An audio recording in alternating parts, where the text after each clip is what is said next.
Atelier Yumia, The Alchemist of Memories and the Envisioned Land is the next entry into the Atelier series, and I love it. The game does a great job at keeping me engaged with its addicting synthesis system and flashy combat, while also expanding on what is expected of this franchise. And it's another entry that we can take with us on the go. So in this video, I'm going to show how Atelier Yumia is running on the Steam Deck and our recommended settings. If you want to see more videos like this, hit that like and subscribe button, and hit the notification bell to be notified as soon as our next video goes live. The game is also recorded on the Steam Deck directly, so the performance you see when you're playing might be slightly better than what you're going to be seeing in this video. And a big thank you to Koei Tecmo for sending over a key for us to review. While Atelier Yumia is a really fun game, it's a bit of a mixed bag when it comes to playing on the Steam Deck. At the default settings with XeSS upscaling on balance, we mostly get an average of 40 frames per second in majority of areas in the game. However, there are some areas that go down to 26 frames per second, like at your first Atelier in Region 1 and some flashy fights, and some going up to 60 frames per second, like at the Lilac Village. It can vary wildly, and it was very hard to figure out my favorite way to play since I was constantly swapping back and forth between stability at the lower frame rate and the variety of smoothness at a higher rate. There's also not a ton of leeway since the CPU and GPU are being pushed pretty hard.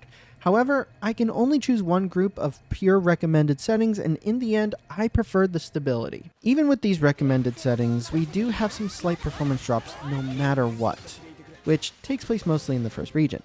But we can still have an enjoyable time in the game. I discovered that setting the in-game frame rate limit helped performance more than a lot of the other settings. So with that set to 30 frames per second and a mix of standard and low quality settings, we can play at a mostly solid 30 frames per second with XeSS on quality. This gives us some solid visuals that aren't too blurry with XeSS. However, we do need to utilize as much power as possible.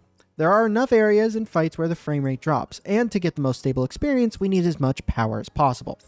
So we do have some high battery drain that fluctuates between 17 watts and 24 watts. I'm not surprised by how demanding the game is, but there isn't much more we can do to enhance the experience without sacrificing a lot of quality. Because it was nearly impossible to get a solid 30 frames per second without making some drastic changes that would make the visuals so much worse, I recommend playing this way.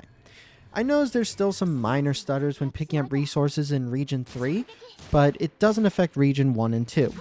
It's not the end of the world, but it's a little obnoxious. However, I do have one more group of settings to show you, and if you can settle for something slightly blurrier and a little bit more ghosting, you might enjoy this one. It'll require a little more compromise, but if you're willing to do this, you're going to get a more stable 30 frames per second. So for this group of settings, we'll actually need to bring the resolution down to 1024 by 576 and use the low quality preset along with XeSS at balanced.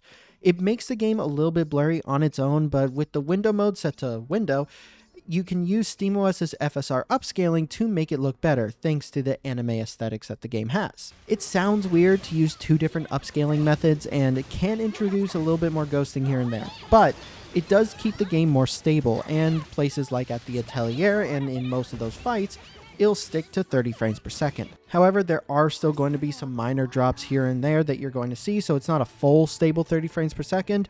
You can bring the resolution down to 960 by 540 for slightly more savings, but it introduces more ghosting and you're still going to have some of those drops here and there. However, it works and it is more stable.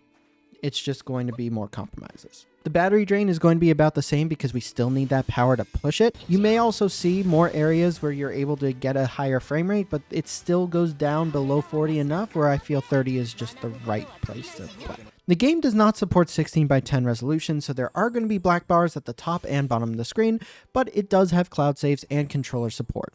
There are no HDR settings. Even though Atelier Yumia requires those compromises on the Steam Deck, it's still a blast to play on the go. I found the synthesis system addicting to play around with flashy combat, and it's just fun to watch.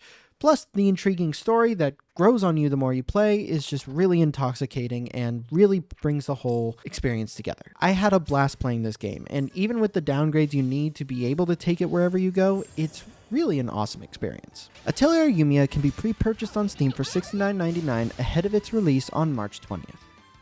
Thank you guys for watching. If you enjoyed this video, hit that like and subscribe button, and hit the notification bell to be notified as soon as our next video goes live. And a big thank you to our patrons. You guys are awesome. See you next time.